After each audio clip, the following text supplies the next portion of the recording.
Rotational mechanics.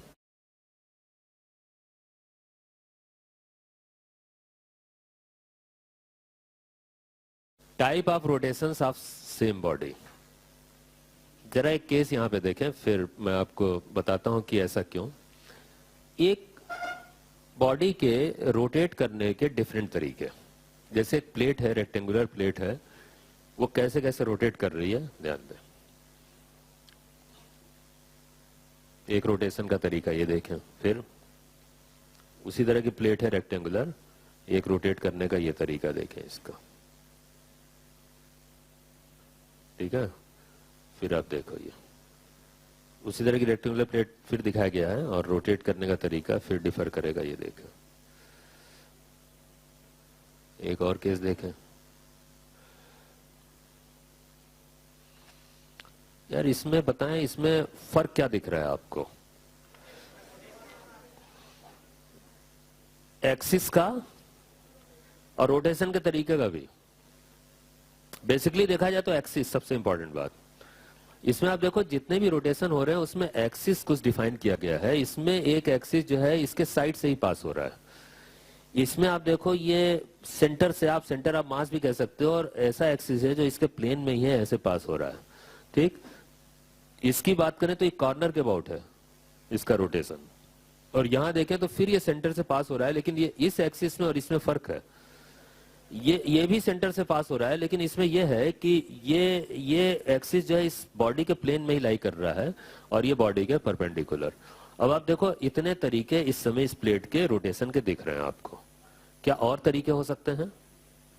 कितने तरीके हो सकते हैं?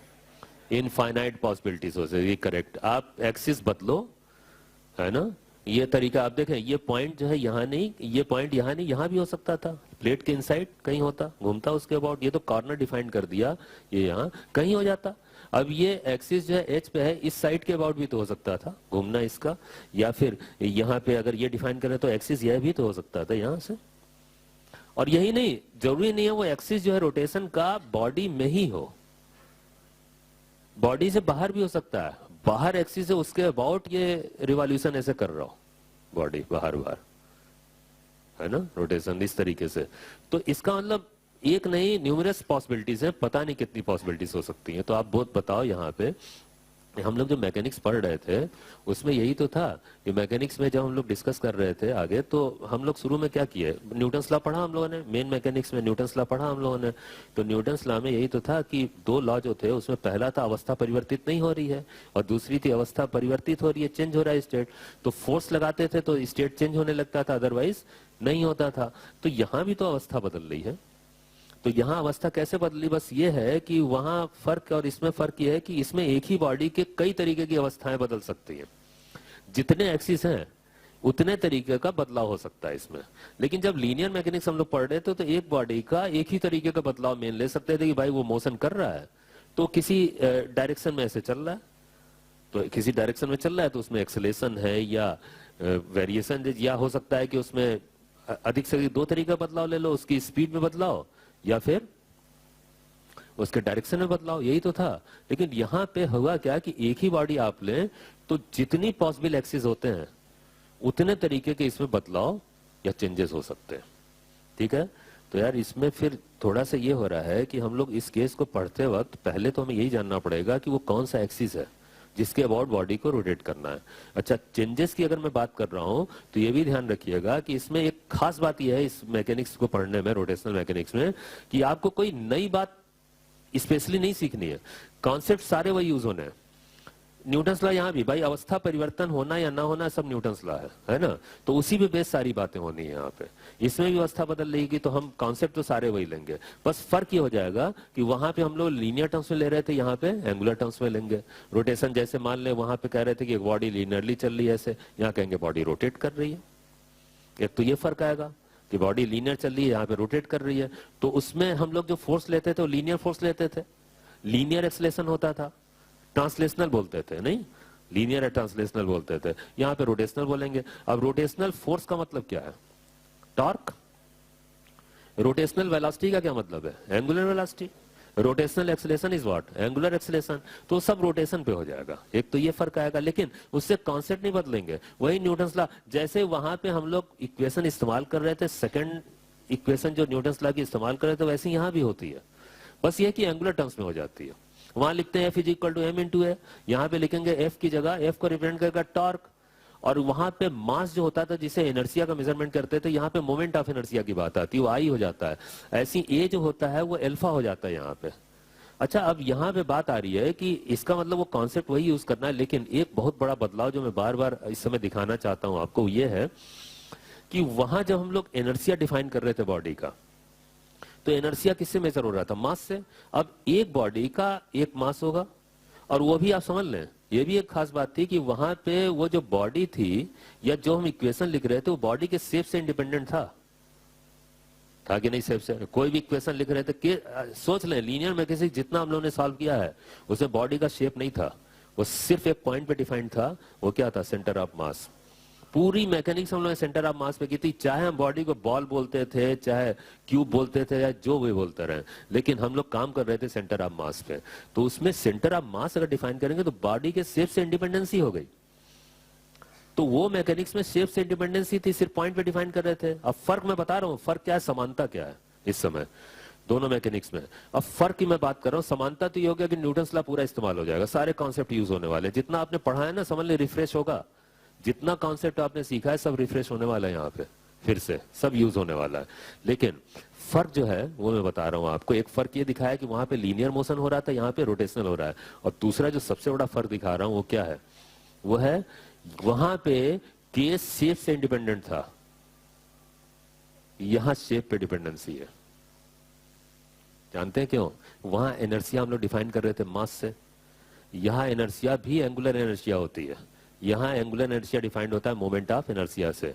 और ध्यान दें, वो मास जो होता था वो पॉइंट मास होता था, एम सेंटर ऑफ मास होता था, शेप से इंडिपेंडेंसी हो गई, चाहे वो स्फीयर हो, चाहे वो रेक्टेंगल हो, चाहे स्क्वायर हो, कैसा भी बॉडी हो, हम पॉइंट पे डिफाइन कर रहे थे, उसी का मास होता था। लेकिन यहाँ पे नहीं होगा, यहाँ जानते हैं हमें शेप डिफाइन करना पड़ेगा। क्यों? क्योंकि मोमेंट ऑफ इनर्शिया उस बॉडी का उसके शेप पे डिपेंडेंट होता है। स्फीयर होगा तो अलग मोमेंट ऑफ इनर्शिया होता है, यहाँ पे इनर्शिया डिफाइंड होता है मोमेंट ऑफ इनर्शिया से, जो सिर्फ एम नहीं है। अगर ध्यान हो आपको तो मोमेंट ऑफ इनर्शिया कुछ एक्सप्रेशन अगर आपको याद हो तो उसमें एम और आर दो चीजें आती थी। जैसे पॉइंट मास का ही डिफाइन करें, एम आर स्क्वायर, अगर आपको ध्यान दिलाएं तो रिंग का होता है एम आर स्क्वायर, और डिस्क का होता है M are square by 2, sphere का होता है 2/5 एम आर स्क्वायर। अब इसमें जानते हैं ये फर्क आने का क्या मतलब है एनर्शिया का? क्या वहां पे फर्क आ रहा था क्या? वहां तो सब में एम लिख रहे थे, यहाँ पे अब फर्क हो रहा है। क्या मतलब हुआ? मतलब दो हुआ यहाँ पे कि यहाँ पे आपको ध्यान देना होगा, शेप पे भी डिपेंडेंसी होगी और साथ साथ एक्सिस पे भी। ये आर डिस्टेंस है ना, ये एक्सिस को डिफाइन कर रहा है, एक्सिस से उस बॉडी की डिस्टेंस जैसे भी हो आर, तो एक्सिस पे डिपेंडेंसी होगी और शेप पे तो होगी। अब ये रेक्टेंगुलर प्लेट है या स्क्वायर प्लेट है या ट्राइंगल है या स्फीयर है या सर्किल है या डिस्क है, कैसा है, क्या है, वो घूम रहा है कि नहीं, तो शेप पे भी डिपेंडेंसी हो गई और साथ साथ किस एक्सिस के अबाउट घूम रहा है। तो यार अगर हम लोग आगे मैकेनिक्स पढ़ने वाले हैं तो एक सबसे बड़ी इंपॉर्टेंट बात ये आती है कि पहले तो इनर्शिया का इंतजाम कर लें। हम आगे बढ़ ही नहीं पाएंगे, जब न्यूटन्स लॉ लिखेंगे तो इनर्शिया चाहिए, वहां हम नहीं परेशान थे। क्यों? वहां तो मास था, सिर्फ ऐसी तुरंत बोल देते थे इतना मास है, कोई प्रॉब्लम नहीं थी वहां पे। लेकिन अब तो स्पेशली बिना इनर्शिया डिफाइन किए हुए हम आगे मैकेनिक्स कर नहीं सकते, एक कौन सी बॉडी है और किस एक्सिस के अबाउट कैसे घूम रही है। तो इसका मतलब है कि पहले मोमेंट ऑफ इनर्शिया हमें सीखना पड़ेगा। सीखने में क्या है, हम आपको बताने जा रहे हैं कि लिस्ट होगी मोमेंट ऑफ इनर्शिया की, तो कुछ स्पेसिफिक लिस्ट होती है। जैसे खास तौर से कुछ स्पेसिफिक केसेस होते हैं, खास तौर से उन एक्सिस के अबाउट जो सेंटर ऑफ मास से पास हो रहे हो, जैसे ये एक्सिस है, ये है, इनके अबाउट मोमेंट ऑफ इनर्शिया की डिफरेंट बॉडीज की लिस्ट है, उसे आप याद कर लोगे। और बाकी और किसी और एक्सिस के अबाउट मोमेंट ऑफ इनर्शिया की बात आती है मान ले, तो हम उसे फाइंड करना भी सीखेंगे। तो इसका मतलब एक पूरा आर्टिकल इस पे डिस्कस होने वाला है मोमेंट ऑफ इनर्शिया पे। और बड़ा इंपॉर्टेंट है, moment of inertia he rotational mechanics में मोमेंट ऑफ इनर्शिया निकालने की प्रोबेबिलिटी, मतलब क्वेश्चन आने की प्रोबेबिलिटी बहुत होती है, 60% प्रोबेबिलिटी होती है मोमेंट ऑफ इनर्शिया पे क्वेश्चन आ जाए। तो पहले तो वही सीख लें हम लोग, फिर आगे मैकेनिक्स देखेंगे। ठीक, तो चलते हैं, कुछ केसेस में आपको अभी बता देता हूं मोमेंट ऑफ इनर्शिया के, वो देख लें आप। जैसे एक रॉड का भी देखें, रॉड का भी मोशन का तरीका देखें, दो दिखा रहे हैं। एक तो सेंटर ऑफ मास के अबाउट रॉड घूम रही है, एक देखें ये अपने एक्सिस के अबाउट घूम रही है रॉड। ऐसे फर्क हो गया दोनों में। दोनों में वैल्यू अगर मान ले केस आप सॉल्व करोगे तो डिफर करेगा वैल्यू, जो आंसर्स आएंगे इसमें फर्क हो जाएगा। ठीक, खैर चले मोमेंट ऑफ इनर्शिया चले फाइंड करते हैं। शुरुआत करते हैं इससे, देखें एक पॉइंट मास से बेसिक। तो moment of inertia point mass का कैसे डिफाइंड होगा? ये एक एक्सिस है, पहले तो एक्सिस डिफाइन करें। एक बॉडी एक पॉइंट मास है, वो इस एक्सिस ऑफ रोटेशन से आर डिस्टेंस पे है। याद रखिएगा यहाँ पे जो डिस्टेंस आर ली जाती है ये मिनिमम डिस्टेंस होती है एक्सिस से, ऐसे मत नापिएगा किसी भी डायरेक्शन में। मतलब यह है कि वो डिस्टेंस होती है जो यहाँ से परपेंडिकुलर होती है एक्सिस से, ये मिनिमम डिस्टेंस लेते हैं आर। और अगर ये मालूम हो गया तो अगर बॉडी जो है रोटेट करने का ये तरीका होगा उसका, ओमेगा एंगुलर वेलोसिटी से मान लें, किसी भी वेलोसिटी से ऐसे घूम रही है इस एक्सिस पे ऐसे, तो इसका मोमेंट ऑफ इनर्शिया जो डिफाइंड होता है वो ये होता है एम आर स्क्वायर बेसिक। तो पॉइंट मास है ना, इसलिए अपना एम आर देखिएगा ये मास हो गया आर। फिर बोल रहा हूं आर कौन सी डिस्टेंस होगी? वो परपेंडिकुलर डिस्टेंस। इससे मोमेंट ऑफ इनर्शिया निकालते हैं। अब क्या होगा कि अगर मान ले कोई सिस्टम बहुत सारे पॉइंट मासेस से बना है और वो रोटेट कर रहा है किसी एक्सिस के अबाउट, और आपसे पूरे सिस्टम का मोमेंट ऑफ इनर्शिया पूछ लिया जाए तो बहुत आसान है। वो सिस्टम जितनी बॉडी से बना है उन सबका अलग अलग मोमेंट ऑफ इनर्शिया उस एक्सिस के अबाउट निकाल के आपको जोड़ देना होगा। सिंपल समेशन करना होता है, जोड़ देंगे टोटल मोमेंट ऑफ इनर्शिया आ जाएगा। कैसे देखें, जैसे क्वेश्चन है यहाँ पे कि find moment of inertia of the given system of point masses about the axis E dash. ये एक एक्सिस है ई डैश, नाम डिफाइन कर देते हैं एक्सिस को। तो ई डैश एक एक्सिस है और उस पे करस्पॉन्डिंग ऐसे कुछ पॉइंट मासेस रखे हुए हैं, और इस एक्सिस के अबाउट ये जो पूरा सिस्टम है 4 मास का, 4 मासेस का, पॉइंट मासेस का, ये घूम रहा होगा ऐसे। तो मोमेंट ऑफ इनर्शिया पूछ रहे हैं। तो जरा इनकी लोकेशन देखो, ये पॉइंट मास एक्सिस पे ही है और ये जो जहां भी प्लेस किए गए दिख रहा है ऐसा जैसे कि स्क्वायर पे है, स्क्वायर के कॉर्नर पे है, और ये सब उसकी डिस्टेंस है स्क्वायर की साइड्स की, और ये कुछ एंगुलर पोजीशन दी है। आपको सिर्फ इतना करना है कि हर पॉइंट का मोमेंट ऑफ इनर्शिया निकाल के उसे जोड़ देना होगा। अब आप ये बताओ, जहां तक इसका सवाल है इसका तो 0 हो जाएगा। क्यों? क्योंकि डिस्टेंस ही नहीं है। और इसका अगर आप निकालोगे तो फिर ये डिस्टेंस मत लेना। हाँ, तो यहाँ इंतजाम है निकालने का, तो आप यहाँ से परपेंडिकुलर ड्रॉ करके डिस्टेंस लीजिएगा। वो ज्योमेट्रिकली आप निकाल सकते हैं। और ऐसे ही इस पॉइंट का ये वाली डिस्टेंस आएगी और इसकी भी ये डिस्टेंस। तो थोड़ा ज्योमेट्री करना पड़ेगा यहाँ पे, वो फाइंड कर लेते हैं ऐसे। देखें इजी है। तो यहाँ पे होगा क्या, ये टोटल मोमेंट ऑफ इनर्शिया निकालना है। तो ये 4 मोमेंट ऑफ इनर्शिया मार्क कर दे रहा हूँ, ये 1 है, ये 2 नेम दे रहा हूँ, 3 एंड 4, इनका मोमेंट ऑफ इनर्शिया लिखते हैं। तो पहले का तो हो गया 0 I1। I2 के लिए आपको ये डिस्टेंस फाइंड करनी पड़ेगी। तो ये डिस्टेंस कितनी हो जाएगी? ओके, एंगल के सामने है, वैसे भी वो 45 डिग्री वाला ट्राइंगल है, तो A sin 45 एंगल के सामने वाला साइड। तो ये हो जाएगा A/√2। ठीक है, तो वहां मोमेंट ऑफ इनर्शिया क्या लिख दें? m into A/√2 square. ठीक, और इसका क्या डिस्टेंस होगा यहाँ पे? ये डिस्टेंस अब ये डायगोनल हो गया है ना इस स्क्वायर का, तो ये A√2 हो गया। तो A√2 से आप लिख लो m इंटू A√2 स्क्वायर, और इसका भी यही वाला डिस्टेंस आएगा सिमेट्री से सेम। तो A/√2 इसका भी आएगा, यहाँ रख लिया, बस इसको जोड़ लिया सॉल्व करके, सिंपल है।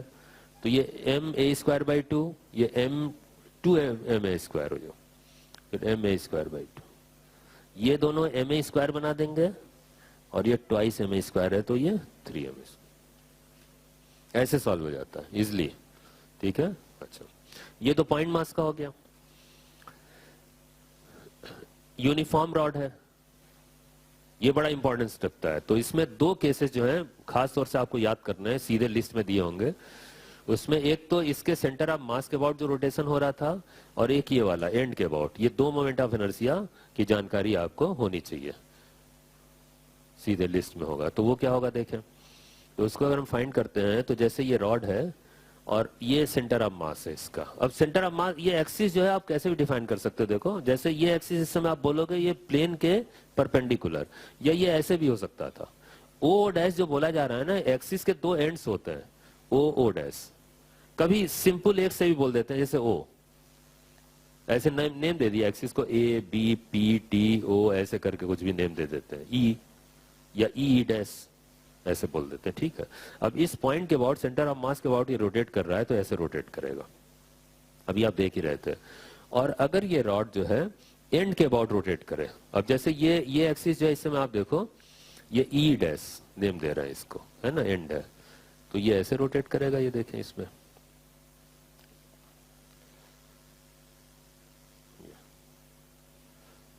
फर्क हो गया ना रोटेशन में, ठीक।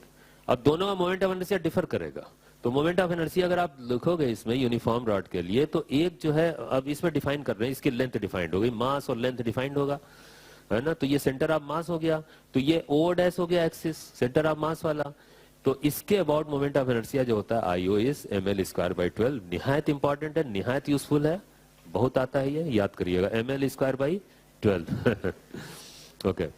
और उसके अलावा ये देखें एंड के अबाउट, एंड के अबाउट जो है ये भी काफी यूज होता है, निहायत नहीं है ठीक है, लेकिन ये भी यूज होता है, देखें I = ml²/3, फर्क है दोनों में, याद करना बहुत जरूरी, ठीक। अच्छा, एंड के अबाउट और सेंटर ऑफ मास के अबाउट होगा, कभी कुछ केस डिफर कर सकता है, ऐसे देखें, ये क्वेश्चन आ गया, जरा देख लें इसे। Two rods each of mass m and length l are joined at the center to form a cross. Cross का मतलब है कि दो रॉड ऐसे और ऐसे ये जोड़ दो।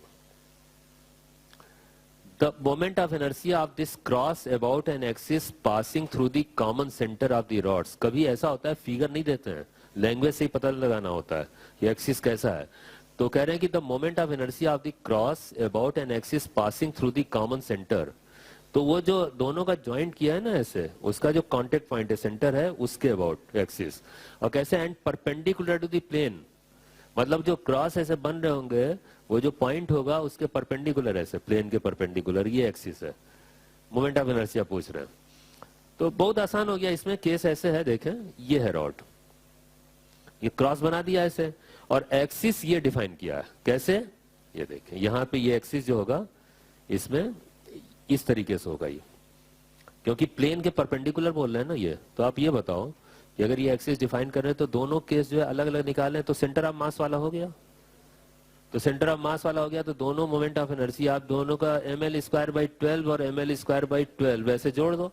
अच्छा ये बताओ जैसे कि अगर ये रॉड जो है, थोड़ा सा विजुलाइज करें, ये रॉड ऐसे शिफ्टेड होती, ये यहाँ ना होती, यहाँ से शुरू होती है, ऐसे आती, एक तो यही हो गया, एक ऐसे, तो एक का, और ये पॉइंट होता ऐसे, ये रॉड ऐसे होती है, आप समझ रहे हैं ऐसे, तो इसका सेंटर ऑफ मास होता और इसका एंड वाला होता, है ना, तो एक ml²/12 लेते हैं, एक ml²/3, मतलब ये है कि आप इंडिविजुअली देख के सीधे फॉर्मूला इस्तेमाल करो, जोड़ दो, बिल्कुल मुश्किल नहीं होता है, लेकिन इंडिविजुअल आपको फाइंड करना होगा। तो उसमें ये होगा कि ये ml²/6 हो गया, ये वैल्यू आ गई इसमें, इजी होगा, ऐसे होता है, ठीक है।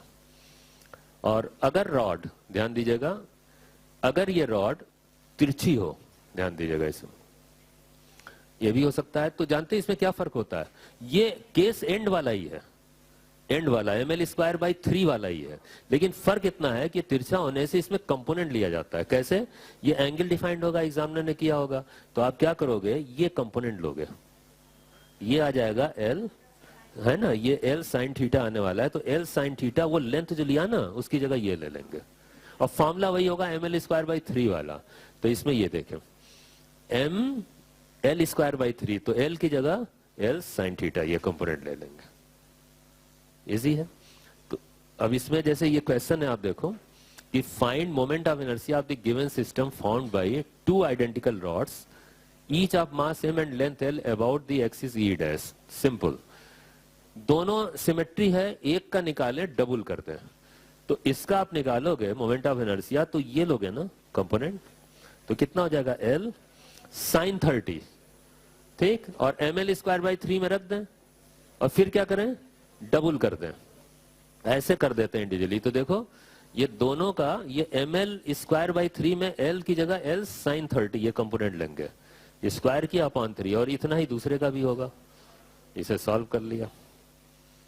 अब ये sin 30 1/2 होता है ना यार,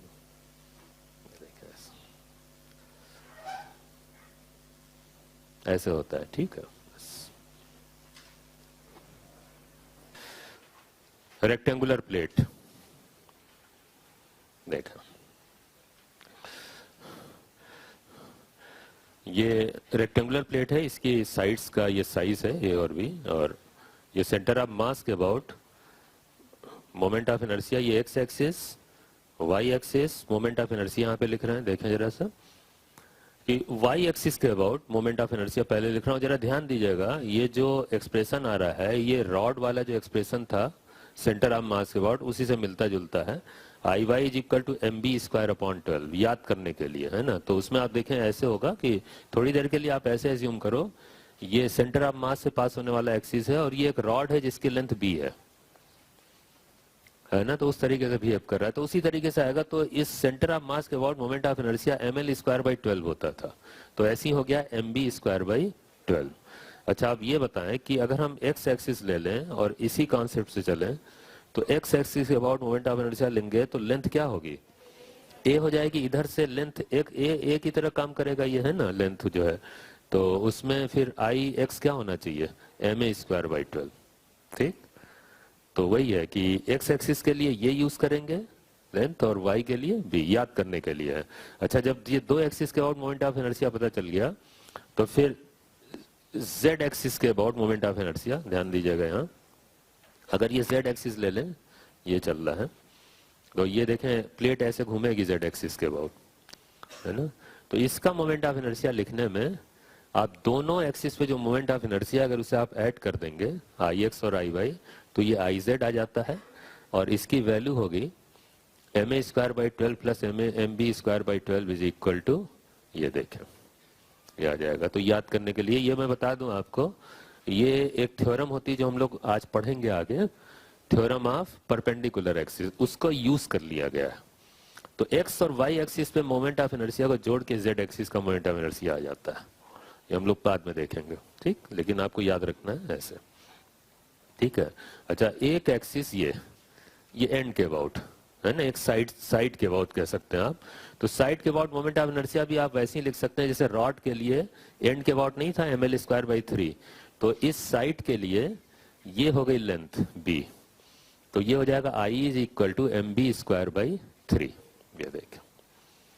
अच्छा, ये बताएं अगर ये वाली साइड लेंगे तो ma²/3, ठीक है ना, ऐसे यूज करिएगा, ठीक। तो ये मोमेंट ऑफ इनर्शिया आपको याद होने चाहिए, ध्यान रखिएगा। अच्छा, रेक्टेंगुलर प्लेट होगी, अब जरा स्क्वायर प्लेट पे आ जाए। तो स्क्वायर जैसे रेक्टेंगल का था वैसे ही स्क्वायर का होगा, बस क्या फर्क होगा, वो सिमेट्री होती है इसमें, तो ए और बी दोनों इक्वल वैल्यू के हो जाएंगे, तो सिमेट्री हो जाएगी। तो उसमें ये है, ये दोनों साइड सेम वैल्यू की हो गई, ये सेंटर ऑफ मास है, ये एक्स एक्सिस, और ये देखें ये वाई एक्सिस, ठीक है ना ऐसे। और आप जो है आई एक्स और आई वाई दोनों ही ma²/12 पाएंगे, क्यों, सिमेट्री है। एक्स एक्स के अबाउट भी लेंथ जो है ए लेंगे आप, वाई के अबाउट भी लेंथ जो है इसकी हो जाएगी क्या, ए हो जाएगी, तो दोनों ही ma²/12 हो जाएगा। और आप बताएं जेड के अबाउट क्या होगा फिर। अच्छा, पहले एंड के अबाउट आ रहा है, एंड के अबाउट जो है मोमेंट ऑफ इनर्शिया ma²/3, ठीक है, ये हो जाएगा, साइड के अबाउट कह सकते हैं आप। और यहाँ पे एक चीज और आ रहा है, ये बड़ी इंपॉर्टेंट बात आ रही है, ध्यान दीजिएगा।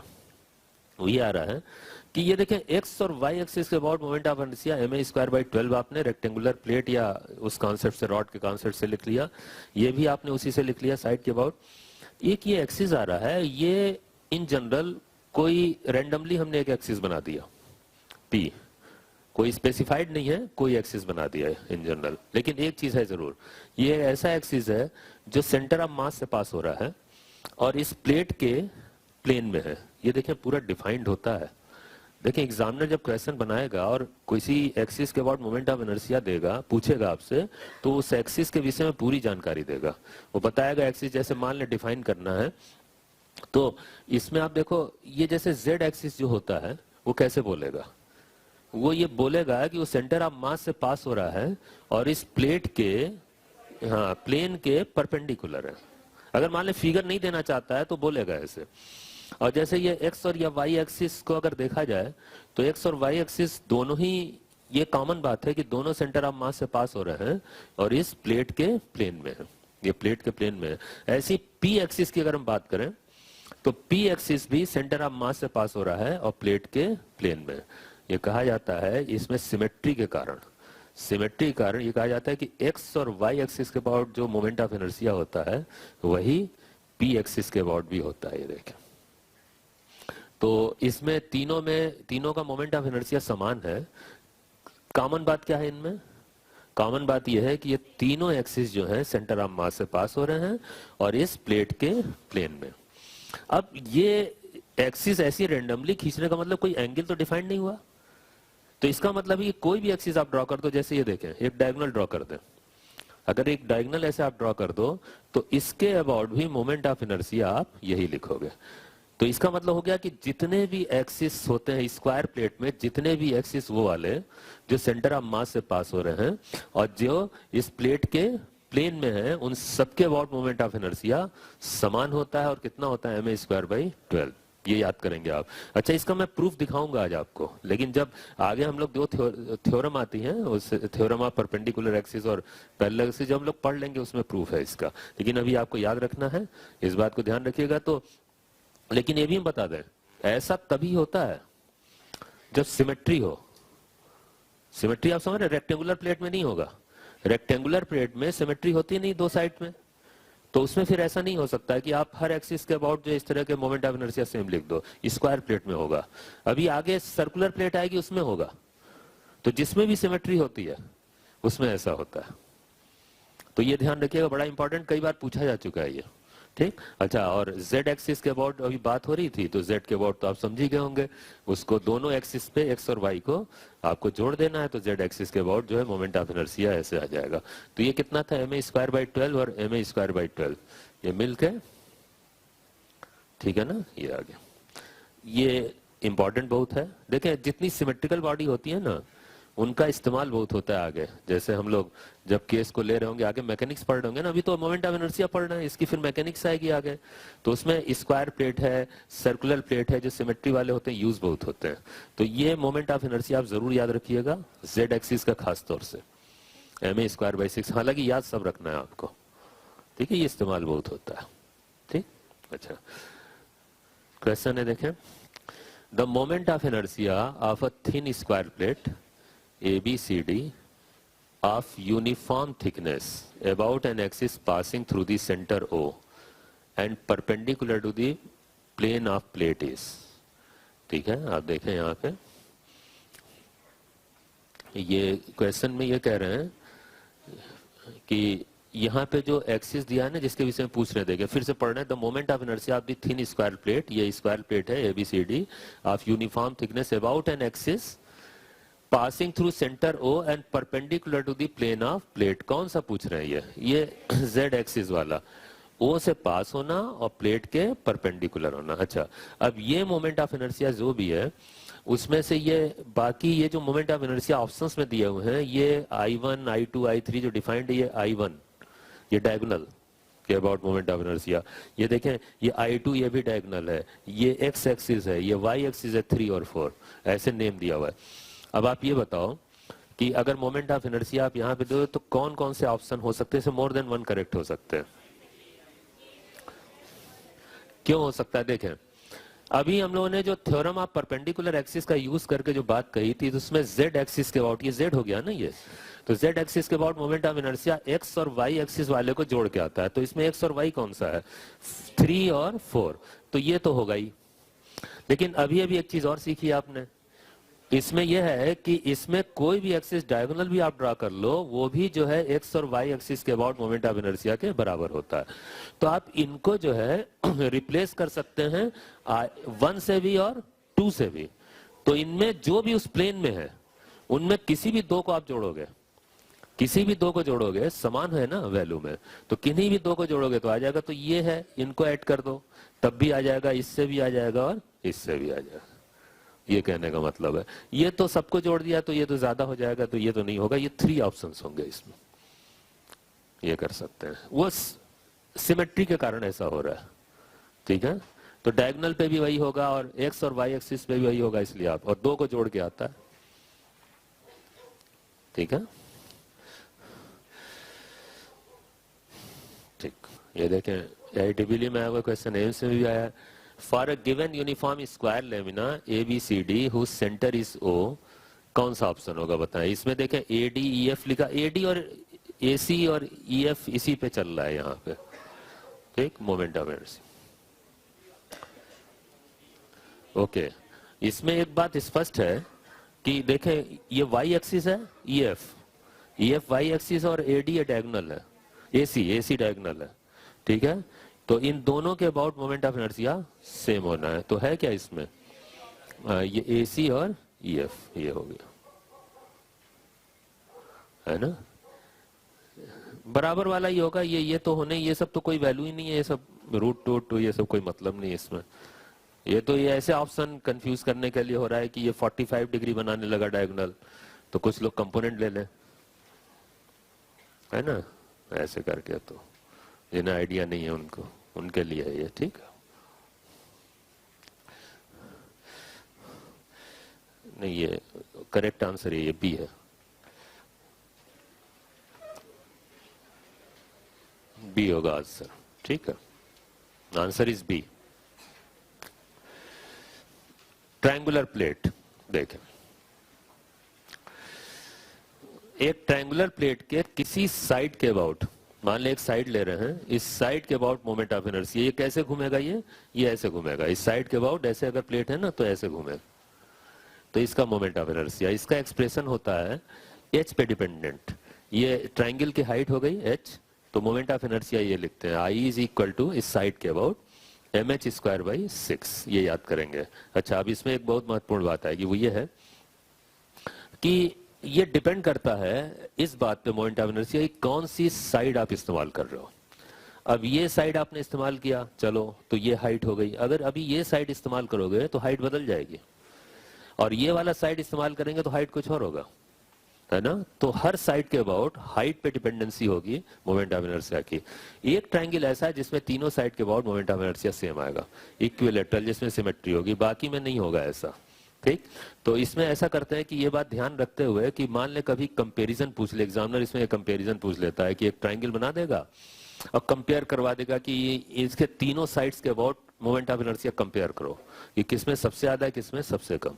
तो उसके लिए ये होगा, आप देखें कि कोई भी ट्रायंगल आप बनाए, जैसे इसके लिए तो आप ये हाइट ले लिए, मान ले ऐसे ट्रायंगल आप ले रहे हो, तो ये साइड आपने लिया, तो हाइट कैसे निकाले, तो हाइट ये, भाई हाइट कैसे होगी, ये साइड पे 2 कॉर्नर आ गए, थर्ड कॉर्नर जो साइड पे नहीं है उससे हाइट नापी जाएगी, तो उससे आप परपेंडिकुलर ड्रॉ कर दोगे तो हाइट आ जाएगी। थर्ड कॉर्नर जो साइड पे नहीं आता, ठीक है। तो ये हाइट ऐसे नाप सकते हैं। अब जैसे मान लें एक ट्रायंगल मैं लेता हूं यहाँ पे, अब यहाँ पे ये एक ऐसा ट्रायंगल है जिसके तीनों साइड्स डिफरेंट वैल्यू के हैं।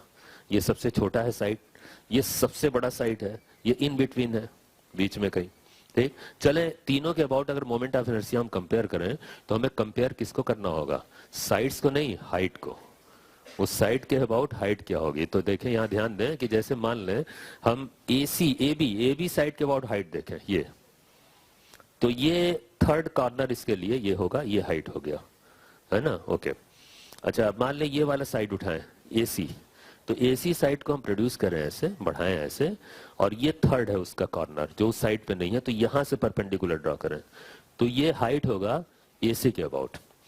और ऐसी अगर BC साइड जो बची है उसके करस्पॉन्डिंग ये वाला कॉर्नर होगा ना ये, तो इसको बढ़ा लें BC साइड को और यहां से परपेंडिकुलर ड्रॉ कर दें, तो ये हाइट जो है BC के लिए। अब आप ध्यान देना, एक चीज बहुत जरूरी है कि जो सबसे बड़ी साइड है उसके अबाउट हाइट सबसे कम है, और जो सबसे छोटी साइड है उसके अबाउट हाइट सबसे ज्यादा। इसका मतलब है कि मोमेंट ऑफ इनर्शिया जो सबसे छोटी साइड होगी उसके अबाउट सबसे ज्यादा होगा, क्योंकि हाइट सबसे ज्यादा, हाइट पे डिपेंडेंसी है। अच्छा, ये बताएं कि ऐसा क्यों होता है कि जो सबसे बड़ी साइड है उसके अबाउट हाइट सबसे कम, या सबसे छोटी साइड है उसके अबाउट हाइट सबसे ज्यादा। ट्रायंगल का एरिया फिक्स है ना, एरिया कैसे आता है? हाफ तो रहता ही है और हाइट और बेस का मल्टीप्लीकेशन होता है, तो साइड तो बेस हो गई और हाइट हो गया। आप जैसे ये ट्राइंगल है, ये साइड हो गई और ये हाइट हो गया, इन दोनों का मल्टीप्लीकेशन कांस्टेंट होना चाहिए क्योंकि ट्राइंगल तो वही है, एरिया तो फिक्स हो गया। किसी भी साइड के अबाउट आप लेंगे तो एरिया तो फिक्स है, तो जो साइड बड़ी होगी उसके अबाउट हाइट छोटा तो हो ही जाएगा कि मल्टीप्लीकेशन तो कांस्टेंट होना चाहिए ना। तो दिमाग में बैठा लें कि छोटी साइड के अबाउट हाइट ज्यादा होती है और बड़ी साइड के अबाउट हाइट कम। तो आप मोमेंट ऑफ इनर्शिया भी कंपेयर कर लोगे। अब कोई दिक्कत नहीं, हाइट से कंपेयर करना है तो आप देखें यहाँ पे बीसी जो है हाइट सबसे ज्यादा है और सबसे कम हाइट जो है वो ए बी है, तो इसी हिसाब से मोमेंट ऑफ इनर्शिया लिख दें। तो moment of inertia about I ये बी सी इज मैक्सिमम और मिनिमम होगा किसके अबाउट? ए बी के अबाउट, क्योंकि हाइट सबसे कम। ऐसे कंपेयर किया जाता है मोमेंट ऑफ इनर्शिया, ठीक है। तो moment of inertia is largest about the smallest side. बताएं इसका आंसर, सिंपल है। ABC is a right angled triangular plate of uniform thickness. Correct. The sides are such that AB is greater than BC. Okay, AB और BC दिख रहा है इसमें, ये ज्यादा है और ये तो सबसे बड़ा है AC. Diagonal. हाँ. तो I1, I2, I3 are moments of inertia about AB, BC and AC respectively. Then which of the following relations is correct? तो सबसे ज्यादा किसके अबाउट होगा? ये BC के अबाउट होगा। सबसे छोटी साइड है तो हाइट सबसे ज्यादा होगी इसकी, तो बीसी के अबाउट मोमेंट ऑफ इनर्शिया सबसे ज्यादा। तो ये क्या लिखा हुआ? I2, तो I2 सबसे ज्यादा है, ये है ना। और सबसे बड़ी साइड ये है AC, तो इसके अबाउट हाइट सबसे कम होगी, तो I3 जो है मोमेंट ऑफ इनर्शिया सबसे कम होगा, तो I3 जो है ये, तो ये हो गया B। ठीक, ऐसे देख लेंगे हम लोग। कुछ विशेष तरीके के जो केसेस हैं उनको हम लोग याद करने की कोशिश कर रहे हैं मोमेंट ऑफ इनर्शिया, ठीक है। तो ये केसेस तो डायरेक्ट हम इस्तेमाल कर लेंगे, लेकिन और केसेस जो आएंगे उनमें हम कैलकुलेट करना भी सीखेंगे मोमेंट ऑफ इनर्शिया आज।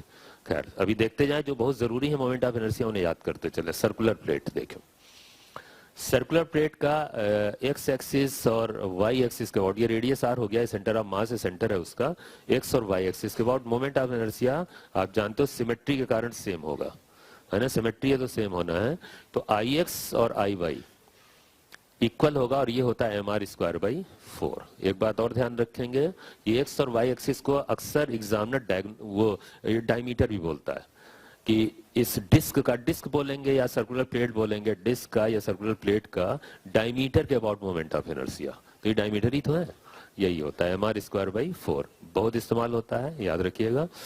और फिर अगर z एक्सिस भी डिफाइन कर दिया गया तो उसके about moment of inertia as usual इन दोनों को ऐड करके आएगा, तो आप इन दोनों को ऐड कर दो, तो ये ऐड करने से जो रिजल्ट आने वाला है वो ये आएगा एम आर स्क्वायर बाई 4, और ये एम आर स्क्वायर बाई 4 जोड़ दिया तो ये आ जाएगा एम आर स्क्वायर बाई 2, ठीक है। तो ये याद करिएगा। ये असल में ये वाला मोमेंट ऑफ इनर्शिया आगे बहुत यूज होना है। उसका रीजन ये है कि आगे जब हम लोग मैकेनिक्स पढ़ रहे होंगे तो जो गाड़ी की जो व्हील होती हैं, है ना, वो रोलिंग मोशन में, वो रोलिंग मोशन में पहिया होता है ना, पहिया तो ऐसे ही होता है सर्कुलर, तो वो जब घूमता है, रोल कर रहा होता है तो घूम रहा होता है, तो वो जेड एक्सिस के अबाउट घूम रहा होता है ऐसे। तो ये वाला मोमेंट ऑफ इनर्शिया यूज बहुत होता है आगे। पुली होती है मैकेनिक्स में, आपने जब पुली पढ़ी है वो भी ऐसी डिस्क होता है, तो जेड एक्सिस के अबाउट ही घूमते हैं वो, तो ये मोमेंट ऑफ इनर्शिया यूज बहुत होता है, ठीक है। एम आर स्क्वायर बाई 2 ये आ गया। अच्छा, रैंडमली कोई एक्सिस आपने ड्रॉ कर दिया, जैसे स्क्वायर प्लेट में आपने देखा था, है ना, उसी तरीके से इसमें अगर आप पी एक्सिस ये ड्रॉ कर देंगे तो इसके अबाउट भी मोमेंट ऑफ इनर्शिया सेम आ गया जो एक्स और वाई का है, ठीक है, उसी तरीके से। तो ये देखें यहाँ पे आप इसका भी यही लिख दीजिएगा मोमेंट ऑफ इनर्शिया ये। अच्छा, अब एक यूजफुल बात वो ये है कि अगर मान लें एक सेक्टर डिफाइन किया जाए, जैसे ये डिस्क है, इसमें एक हिस्सा कट करके निकाल लें, कोई भी किसी भी हिस्से को ऐसे, है ना, इस तरीके से कट करके निकाल लें, तो इसका मोमेंट ऑफ इनर्शिया इस जेड एक्सिस के अबाउट, है ना, ये जेड एक्सिस के अबाउट ऐसे ये घूमेगा ये, ठीक है। तो इस जेड एक्सिस के अबाउट जो मोमेंट ऑफ इनर्शिया इसका होगा, इसका एक्सप्रेशन भी यही होता है सेम, आर रेडियस का अगर होगा ये। अब देखें मोमेंट ऑफ इनर्शिया एग्जामिनर जब पूछता है क्वेश्चन इस पे आएगा तो दो तरीका है पूछने का उसका। एक्सप्रेशन एक जैसा होने का ये मतलब नहीं कि मोमेंट ऑफ इनर्शिया एक जैसा हो जाएगा, वो तो मास में डिपेंडेंसी होगी ना। तो उसमें दो तरीके के क्वेश्चन बनते हैं। एक तो ये होगा कि ये सेक्टर दे देगा एग्जामिनर और इसी का मास दे दिया कि इस सेक्टर का मास इतना है, रेडियस इतना है, moment of inertia Z axis के बताओ, तो सीधे ये यूज कर लेना। लेकिन ऐसा भी हो सकता है कि एग्जामिनर इस प्लेट को दे और कहे कि इस प्लेट का मास इतना है, और फिर कहते हैं कि इस प्लेट का मास इतना है, इसमें से कट किया गया एक सेक्टर इतने एंगल पे, अब उसका मोमेंट ऑफ इनर्शिया बताओ। तो यार अब उसका मोमेंट ऑफ इनर्शिया एक्सप्रेशन तो आप यही लिखोगे इस सेक्टर का, लेकिन मास भी यही लिख दोगे क्या? प्लेट मास कट करके लिखोगे ना, मास तो कम हो गया ना, तो इसका मास रखना फिर निकाल के, तो ये फर्क हो जाएगा थोड़ा, है ना। एक्सप्रेशन है ये, मास जो ट्रू मास होगा वो रखिएगा इसका, इस सेक्टर का। कहना का मतलब ये है कि आप देखें जैसे कि to find moment of inertia of a sector cut from a disc of mass m, जैसे यही वाला केस है, ये मान लिया डिस्क है और इसका मास m डिफाइंड है, अब इसमें से एक सेक्टर कट किया गया, अब इस सेक्टर का मास डिफरेंट होगा, तो उसका मास निकालें कैसे? तो मास निकालने में आप देखो कुछ नहीं, अब देखो मान लो ये थीटा एंगल पे कट किया गया इसे, तो ये मास m डिफाइन किया गया और थोड़ी देर के लिए मास m डैश डिफाइन कर दें, तो देखें इसका मास कितना होगा। मास ऑफ द सेक्टर ये होता है, कैसे डिफाइन किया गया देखें, आप देखो तो ये है क्या, ये इस बात को बताया जा रहा है कि ये टोटल जो डिस्क है उसमें से कितना हिस्सा निकाला गया है। कैसे? ये टोटल एंगल कितना होगा 360, और ये भी तो डिफाइंड होगा। जैसे मान लें ये 60 डिग्री है, सपोज थोड़ी देर के लिए मान लें जैसे 60 डिग्री है, तो 60 डिग्री का क्या मतलब हुआ, 360 में से 60 डिग्री कट किया गया, 1/6 पार्ट हो गया। तो वही ये किया गया है, जानते हैं, जैसे ये 360 है, ये टोटल हो गया, उसमें कितना हिस्सा 60 डिग्री का, तो अपने आप वो डिवाइड कर देगा इतना हिस्सा। अब जैसे मान लें आप ऐसे देखो, एक राइट एंगल सेक्टर लें 90 डिग्री का, तो चौथा हिस्सा हो गया ना, 4 हिस्से हो गए, तो अपने आप 1/4 हो जाना चाहिए मास, तो यहां पे आप 90 रख दो, 1/4 हो जाएगा, ये कहने मतलब। तो ये रिलेशन बनाया जा रहा है, फॉर्मूला, जिससे आपको इजी रहे। तो इसी m डैश को हम रख दे रहे हैं। अब मोमेंट ऑफ इनर्शिया उसका क्या लिखेंगे, IZ इसका, है ना, m डैश लिखेंगे ना, इसका खुद का मास m डैश है, तो m डैश r²/2, एक्सप्रेशन वही है मोमेंट ऑफ इनर्शिया का, लेकिन m डैश जब आप रखोगे तो क्या आएगा, ये रखो आप m डैश इतना यहां से, और ये रखेंगे तो एक्सप्रेशन ये बनेगा। तो mr²/2 इंटू दिस, ये डिसाइड करेगा कि इस टोटल मास का कितना हिस्सा आपको लेना है। तो अगर एक पूरे डिस्क में से एक सेक्टर काट के दिया जा रहा है और डिस्क का मास दिया है, तो फिर आप मोमेंट ऑफ इनर्शिया का ये फॉर्मूला इस्तेमाल करिएगा। ठीक है, देखिए 1/4 sector is cut from a uniform circular disc. Quarter का मतलब है 1/4, दिया भी है फिगर, ठीक है। अब मास m of a radius r, it is made to rotate about a line perpendicular to its plane and passing through the center of the original disk। जो ओरिजिनल डिस्क था उसके सेंटर से और परपेंडिकुलर पास होने वाला लाइन वही z axis हो गया, है ना। उसके अबाउट ही आपको मोमेंट ऑफ इनर्शिया लिखना है, किसका, इस सेक्टर का, एक क्वार्टर मतलब चौथाई हिस्सा, 1/4, ठीक है। तो its moment of inertia about the axis of rotation is, ठीक, पता चल रहा होगा आपको आंसर 1/4 हो जाएगा ना मास भी, तो वही है। तो आप चाहो तो ऐसे कैलकुलेट कर लो। अब ये फॉर्मूला आप यूज करो, mr²/2 थीटा अपॉन 360, ये 90 ले लेना बस, आ जाएगा 1/4, तो ये 8 हो जाएगा, ठीक। सर्कुलर रिंग, क्या देखा, ये एक्स एक्सिस और वाई एक्सिस के अबाउट जानते हैं, फिर ये सिमेट्री होगी। अब ये रिंग है ये, ठीक है। अब इसके अबाउट मोमेंट ऑफ इनर्शिया दोनों के बराबर होगा, और इसमें एक्सप्रेशन होता है mr²/2, डायमीटर ही है ये, डायमीटर के अबाउट रिंग का मोमेंट ऑफ इनर्शिया ही है। और एक चीज और यहां पे आपको दिखा दूं कि आप देखो जरा कंपेयर करो डिस्क और इसको, तो वहां पे एक्सप्रेशन था डायमीटर के अबाउट mr²/4, और यहाँ पे mr²/2 है। मोमेंट ऑफ इनर्शिया कौन सा ज्यादा हो गया, ये वाला। तो डिस्क से रिंग का मोमेंट ऑफ इनर्शिया, मास वही है, रेडियस वही है, मोमेंट ऑफ इनर्शिया इसका क्यों ज्यादा है, ये सोचने वाली बात है। रिंग का मोमेंट ऑफ इनर्शिया क्यों ज्यादा? उसका रीजन ये है, मैं बताऊं आपको कि होता क्या है, मोमेंट ऑफ इनर्शिया इस बात पे डिपेंड करता है ना कि मास मल्टीप्लीकेशन डिस्टेंस स्क्वायर, एक्सिस से जो डिस्टेंस होता है। तो आप देखो इसमें क्या है कि जब डिस्क आप ले रहे थे तो उसमें मास जो है पूरे एरिया पे डिस्ट्रीब्यूटेड था, यहां भी मास था, यहां भी था, यहां था। तो उसमें क्या हुआ कि जब आप मोमेंट ऑफ इनर्शिया निकाल रहे थे तो उसमें कुछ मास पास में थे तो उसका मोमेंट ऑफ इनर्शिया कम आया होगा, कुछ दूर थे उनका मोमेंट ऑफ इनर्शिया ज्यादा होगा, तो सबका मिलके हुआ होगा ना।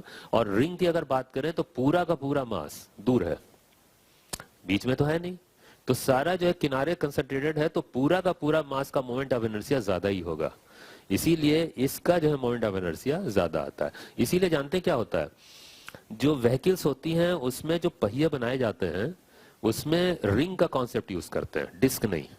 आप देखोगे, जैसे आप सबसे सिंपल एग्जांपल देख लो, जैसे बाइक होती है या साइकिल है ना, बाइसिकल जो होती है उसमें आप देखो जो पहिया बनता है उसमें बीच में खाली रखते हैं, ये रिम वाला जो पार्ट है उसी पे मास होता है, और यहाँ पे स्पूक्स लगा लेते हैं, तीलियां, पूरा डिस्क नहीं बनाते हैं। यह तीलियां क्यों लगाते हैं? जिससे ये हिस्सा हल्का रहे, तो मैक्सिमम मास किनारे कंसंट्रेटेड है, इससे मोमेंट ऑफ इनर्शिया ज्यादा मिलता है। सभी व्हीकल्स में ये होता है, कार और सब में होता है। वो तो यहाँ प्लेट एक लगा के ऊपर से ढक देते हैं, पता नहीं चलता है, लेकिन अंदर का पार्ट जो होता है ना, ये बीच में, वो हल्का होता है, नेग्लिजिबल मास का लगभग, और सारा मास यहाँ रिम पे कंसंट्रेटेड होता है, जिससे मोमेंट ऑफ इनर्शिया ज्यादा रहता है। क्यों? पहियों का अगर मोमेंट ऑफ इनर्शिया ज्यादा रखेंगे तो उसे चलने में सहूलियत होगी। आप जानते हो इनर्शिया क्या शो करता है, अगर किसी बॉडी का इनर्शिया ज्यादा है या मोमेंट ऑफ इनर्शिया, तो अपनी अवस्था को मेंटेन रखने की पावर या क्षमता उसमें ज्यादा होती है, वो अपनी अवस्था को बनाए रखना चाहता है। तो जैसे अब व्हीकल चल रही है कोई, अब व्हीकल चल रही है तो अपने चलने की अवस्था को बनाए रखे, मतलब व्हील जो है रोटेट करता रहे, ऐसे रोल करता रहे ऐसे, तो उसके लिए जरूरी होता है उसका मोमेंट ऑफ इनर्शिया ज्यादा रखो। क्यों ऐसा मैं कह रहा हूँ कि आप सोचो, आप बाइक चला रहे हो और व्हील ऐसे घूम रहा है, चल रहा है, वो अपनी अवस्था को बनाए रखे तभी तो चलती रहेगी, नहीं तो क्या होगा, एक छोटा सा पत्थर आया रास्ते में, पत्थर आएगा और उस पे जैसे ही उस पे पहिया जाके टकराया तो उससे एक टॉर्क क्रिएट होगा, फोर्स, टॉर्क। और टॉर्क क्या करेगा, अगर मान लें उसका मोमेंट ऑफ इनर्शिया कम हुआ तो छोटा सा टॉर्क तुरंत उसकी अवस्था को बदल देगा, मतलब रोक देगा, तो बाइक रुक जाएगी, मुश्किल होगा चलाने में, आपको बार बार रुकेगी वो। अब उसमें क्या होता है, अगर मोमेंट ऑफ इनर्शिया ज्यादा हुआ तो वो जो है उस छोटे से पत्थर से रुकने की टेंडेंसी नहीं होगी, टॉर्क आएगा लेकिन अपनी अवस्था को उतनी आसानी से बदलने नहीं देगा और उसको जंप करता हुआ निकल जाएगा। तो इसीलिए वो डिस्क नहीं, अगर डिस्क लगा देना बाइक में तो हर पत्थर पे रोकना नहीं पड़ेगा आपका, खुद रुक जाएगी बाइक, ठोकर लगा रुक गई,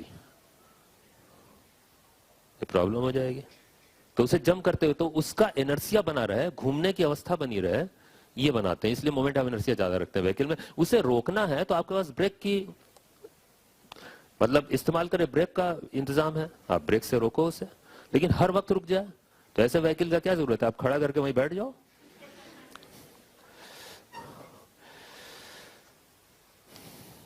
समझ रहे? तो ये होगा।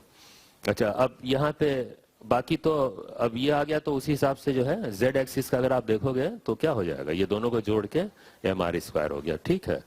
और कोई रेंडमली कोई एक्सिस आप बना दोगे उसी प्लेन में सेंटर ऑफ मास से पास होने वाला, तो उसका भी मोमेंट ऑफ इनर्शिया यही होना है। और फिर सेक्टर की बात करें तो सेक्टर में मोमेंट ऑफ इनर्शिया आप जान चुके हो, इसका एक हिस्सा निकालेंगे तो ये सेक्टर का अगर मोमेंट ऑफ इनर्शिया लिखेंगे तो यही एक्सप्रेशन होगा, लेकिन बस फर्क यह है कि मास जो है अगर पूरे रिंग का दिया हुआ है और उससे कट करके निकाल लें पार्ट को, तो फिर आप इसको आप ऐसे लिखोगे, ये थीटा एंगल से अगर कट किया गया तो देखें ये mr square into theta upon 360 degree, ठीक है। ये देखें,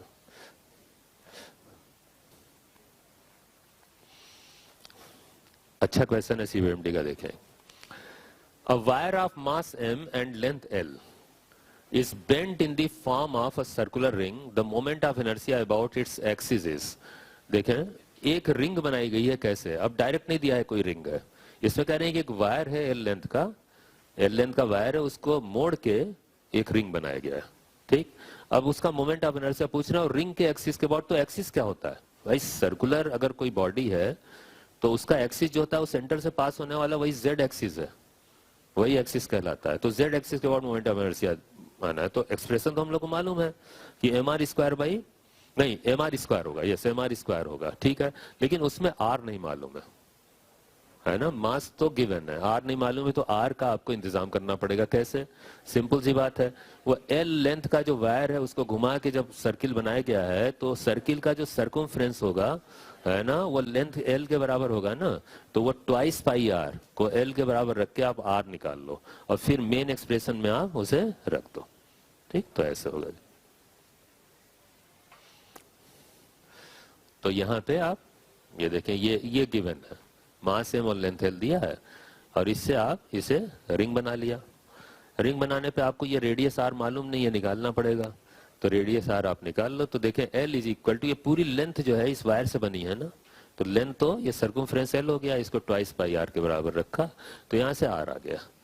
अब इस आर को आप मेन एक्सप्रेशन में रख दो, तो एक्सप्रेशन तो एम आर स्क्वायर होगा, अब इसमें आप आर जो ये रख दो, बस आंसर आ जाएगा। आर जो ये रखा तो ये आ जाएगा, ऐसा, ठीक है। तो आई जेड इज फाइनली, इसमें ऑप्शन दिया होगा ऐसे, ठीक। चले, अब है 3 डायमेंशनल बॉडी। देखें अभी तक जो हम लोग केसेस ले रहे थे उसमें बॉडी या तो 1 डायमेंशन में चल रही थी, रॉड था, या फिर 2 डायमेंशन था, जैसे स्क्वायर प्लेट हो गया, रेक्टेंगुलर प्लेट हो गया, सर्कुलर प्लेट हो गई, या रिंग हो गया, ठीक। अब यहाँ पे एक 3D बॉडी आई है, 3 डायमेंशनल सॉलिड सिलेंडर। अब देखें इसका कैसे लिखते हैं, मोमेंट ऑफ इनर्शिया। ये सिलेंडर है और इसमें ये एक्सिस डिफाइंड हो रहा है, रेडियस आर हो गया, ये देखें एक्सिस, इसे बोलते हैं सिलेंडर का एक्सिस। अब वैसे एक्स एक्सिस बोला गया है इसे, लेकिन ये इस समय वास्तव में इसे बोलेंगे सिलेंडर का एक्सिस। सिलेंडर का एक्सिस से ये मतलब होता है ना कि अगर इसको आप रोल कराओगे तो इसी एक्सिस के अबाउट ये रोल करेगा। जैसे एक सिलेंडर को आप रोल ऐसे करा दो, ऐसे रोल करता हुआ जा रहा है, तो इसी एक्सिस के अबाउट ये रोल करेगा, तो इसे बोलते हैं सिलेंडर का एक्सिस। तो मोमेंट ऑफ इनर्शिया इसका लिखना, इसके अबाउट तो ऐसे घूम रहा है ये, इस एक्सिस के अबाउट, एक्सप्रेशन ये होता है, इसका एक्सिस ही है ये, I axis m are square by 2। अब जरा ध्यान दीजिएगा, जरा कंपेयर करें, ये एक्सप्रेशन वही है जो एक डिस्क का जेड एक्सिस के अबाउट था। आप थोड़ा सा ध्यान दो, तो ये सिलेंडर को अगर आप इधर से देखोगे तो एक डिस्क ही दिखेगा। वैसे आप ऐसे देखें कि अगर मान लें इसकी लेंथ को आप कम कर दो, पतला कर दो इसे बिल्कुल, तो डिस्क बन जाएगा कि नहीं, है ना। और ये एक्सिस क्या हो जाएगा, जेड वाला, लिखा है एक्स है लेकिन वो बिहेवियर कैसा है, जेड एक्सिस वाला, तो ये थिन हो जाएगा और ये जेड एक्सिस वाला बिहेवियर हो जाएगा इसका। तो बिल्कुल वैसा ही मोमेंट ऑफ इनर्शिया होता है। तो आप इसे इधर से इस एक्सिस के अबाउट एक डिस्क की तरह ही लेके चले, ठीक। अच्छा, अब चूंकि ये डिस्क नहीं है, ये सिलेंडर है, तो इसमें एक मोमेंट ऑफ इनर्शिया और डिफाइंड होगा। कैसे, ये देखें, वो है वाई एक्सिस। ये वाई एक्सिस जो है इसके सेंटर ऑफ मास से पास होने वाला लेंथ के परपेंडिकुलर एक्सिस है। अब इसके अबाउट जब मोमेंट ऑफ इनर्शिया लिखेंगे तो आप थोड़ा सा विजुलाइज करो, रॉड एल लेंथ की रॉड हो, अगर ये मान लें इसका लेंथ एल ले लें, तो एल लेंथ की रॉड का moment of inertia centre of मास वाला क्या होता है, एम एल स्क्वायर बाई 12, वो यूज कर सकते हैं। लेकिन फिर भी रॉड और डिस्क में, सॉरी ये सिलेंडर में एक फर्क है। रॉड जो होता है ना, उसका ये पार्ट नेग्लेजिबल होता है, फेस पतली होती है ना रॉड, है ना, तो ये फेस तो नेग्लेजिबल होगा, लेकिन यहाँ ये रॉड तो है लेकिन इसका फेस एक डिस्क है। तो इसका जब मोमेंट ऑफ इनर्शिया डिराइव किया जाता है तो इसमें दोनों का कंट्रीब्यूशन होता है। कैसे देखें, यहाँ पे मोमेंट ऑफ इनर्शिया याद करने के लिए मैं बता रहा हूँ ये तरीका। यहाँ इस वाई एक्सिस का जो मोमेंट ऑफ इनर्शिया है उसमें ध्यान दे, 2 पार्ट है। एक ये सिर्फ ध्यान दे, ये कौन सा है, रॉड की तरह, तो रॉड की तरह बिहेवियर हो गया वाई एक्सिस के अबाउट, तो वो तो आएगा मोमेंट ऑफ इनर्शिया। लेकिन आप ये ध्यान दो, अगर इसको, इसके लेंथ को मिनिमाइज कर दें, कम कर दें, यहां थिन कर दें, तो ये फिर एक डिस्क की तरह बिहेव करेगा। तो उस समय वाई एक्सिस क्या हो जाएगा, डायमीटर। अगर मान लें इसे शिफ्ट कर दें तो यहां पे ले आए और इसका लेंथ जो है रिड्यूस कर दें, तो एक डिस्क की तरह आप देखो, तो ये वाई एक्सिस के अबाउट, है ना, ये इस डिस्क का मोमेंट ऑफ इनर्शिया, तो ये कौन सा हो गया, डायमीटर हो गया, तो उसे भी इंक्लूड करके चलो, है ना। तो वो डायमीटर के अबाउट जो है मोमेंट ऑफ इनर्शिया क्या होता है, M are square by 4, diameter के अबाउट डिस्क का वो लिखा है। तो इसमें दोनों का कंट्रीब्यूशन है, रॉड वाला भी पार्ट और डिस्क वाला भी। तो ये मिल के ऐसे बनता है, ये याद करने के लिए बोल रहा हूँ, ऐसे डेरिवेशन तो इसका है जो भी है, लेकिन फिलहाल आप ऐसे ही याद करोगे इसे, ठीक है। तो डायमीटर वाला है ये पार्ट, याद रखिए। ओके, ये हो गया सॉलिड सिलेंडर। फिर सिलिंड्रिकल शेल क्या होता है, देखें ऐसा। अब सिलेंडर और सॉलिड सिलेंडर, सिलिंड्रिकल शेल में क्या फर्क है? ये हॉलो सिलेंडर है, लेकिन ये हॉलो भी आप सिर्फ नहीं बोलोगे, इसे शेल बोलोगे। शेल से मतलब है कि इसकी वॉल जो है उसकी थिकनेस नेग्लिजिबल। लेकिन हॉलो सिलेंडर बोलने में एक बात आ जाती है, वॉल थिक भी हो सकती है। आप सोचो एक थिक वॉल का अगर मोटी सी वॉल होती है, ऐसे सिलेंडर बना होता है ऐसे, तो उसमें एक फर्क होता है। उसमें क्या होता है कि जब आप रेडियस नाप रहे होते हैं, जैसे ये है, तो उसमें इनर और आउटर रेडियस डिफरेंट होता अगर इसकी वॉल की थिकनेस होती एप्रिसिएबल। इसमें क्या फायदा होगा शेल वाले में कि इसमें आप इनर रेडियस और आउटर रेडियस इक्वल ले लोगे।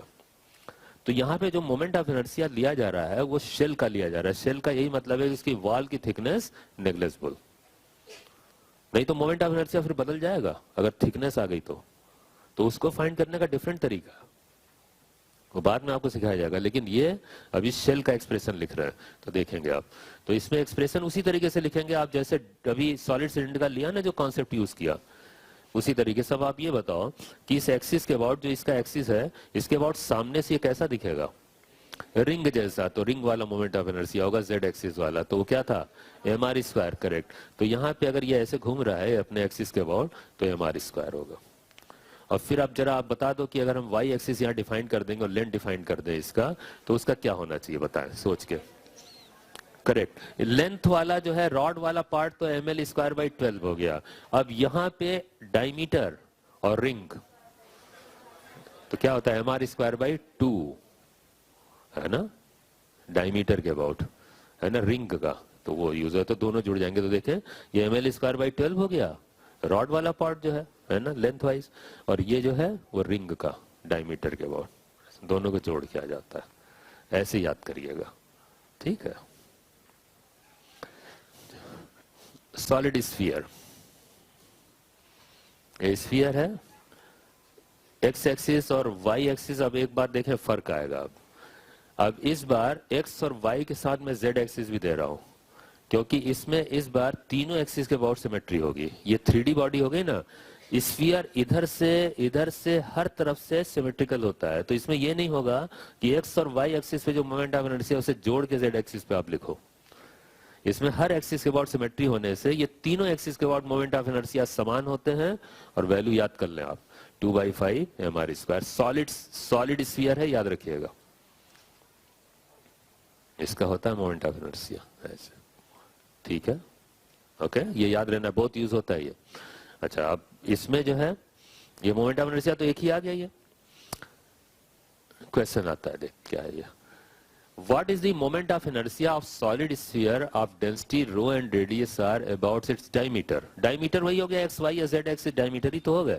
अब देखें एग्जामिनर करता क्या, देखें ऐसे आपने ये लिस्ट रट ली, तो वो अगर सिर्फ मास और रेडियस देता है तो कुछ पता नहीं है भाई, उसमें कुछ मजा नहीं आया क्वेश्चन में कि वो जो है सीधे आप रटा हुआ है, आप सीधे एक्सप्रेशन आपसे पूछ रहा है, कुछ तो वेरिएशन दे।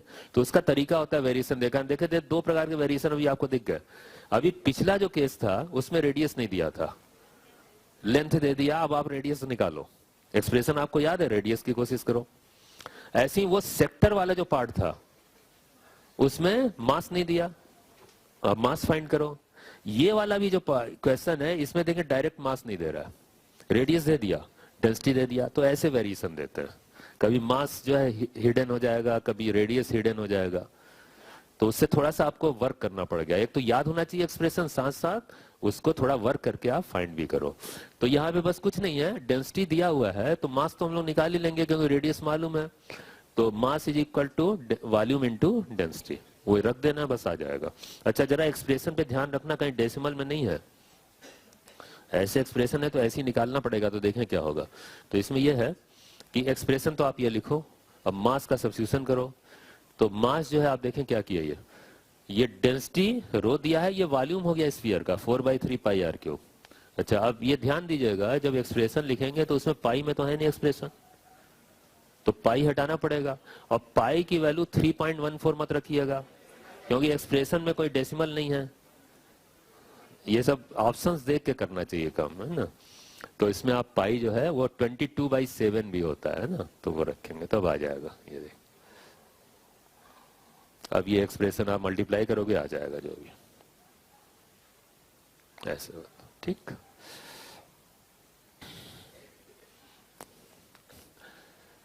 Spherical shell. अब शेल अगर डिफाइन करेंगे तो देखें, शेल डिफाइन करने के लिए यहाँ थोड़ा ये किया जा रहा है, एक होल बना के ऐसे दिखाया जा रहा है आपको कि अंदर हॉलो है, ये है ना, ये हॉलो है अंदर, स्फीयर जो है हॉलो है, और ये देखें ये वॉल जो इसकी थिन है, ये दिखाया जा रहा है। तो ये शेल हो गया। सेल का जो मोमेंट ऑफ इनर्शिया जरा बताएं, सिमेट्री तो होगी एक्स और वाई और जेड पे, इसमें कोई शक नहीं। इसका मोमेंट ऑफ इनर्शिया स्फीयर जो सॉलिड स्फीयर था उससे ज्यादा होगा या कम होगा? करेक्ट, ज्यादा होगा। क्यों ज्यादा होगा? कि मास जो है सारा किनारे कंसंट्रेटेड है। अब ये आपको क्लियर हो गया, तो देखें वो ज्यादा आएगा। तो ये आ रहा है 2/3, वो था 2/5, अब ये 2/3 ज्यादा है, 2/3 हमारे, इस बार याद करिएगा। ठीक है,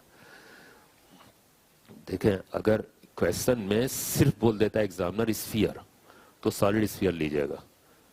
अगर शेल होता है तो बोलता है एग्जामिनर स्फेरिकल शेल, और कभी कभी हॉलो स्फीयर भी बोल देता है। लेकिन हॉलो स्फीयर अगर बोल रहा है और 2 रेडियस नहीं डिफाइन कर रहा है, 2 रेडियस हॉलो स्फीयर में अगर मान ले वॉल की थिकनेस है तो 2 रेडियस डिफाइंड होना चाहिए, और नहीं डिफाइंड एक ही रेडियस डिफाइन कर रहा है तो फिर अंडरस्टूड शेल है वो। तो कुछ बातें ऐसी होती है जो डायरेक्ट एग्जाम में देता है, हमें समझना पड़ता है। तो अगर शेल होगा या हॉलो सिलेंडर स्फीयर होगा तो बोलेगा वो शेल या हॉलो। और सिर्फ अगर स्फीयर बोल दिया, जनरली बोलते नहीं है सॉलिड, स्फीयर बोल दे बहुत अच्छा, नहीं बोलते हैं तो आप सॉलिड लीजिएगा। ऐसी सिलेंडर में सिलेंडर बोल दिया सॉलिड लीजिएगा, जब तक वो शेल ना बोले, जब तक वो हॉलो ना बोले तब तक मत लीजिएगा उस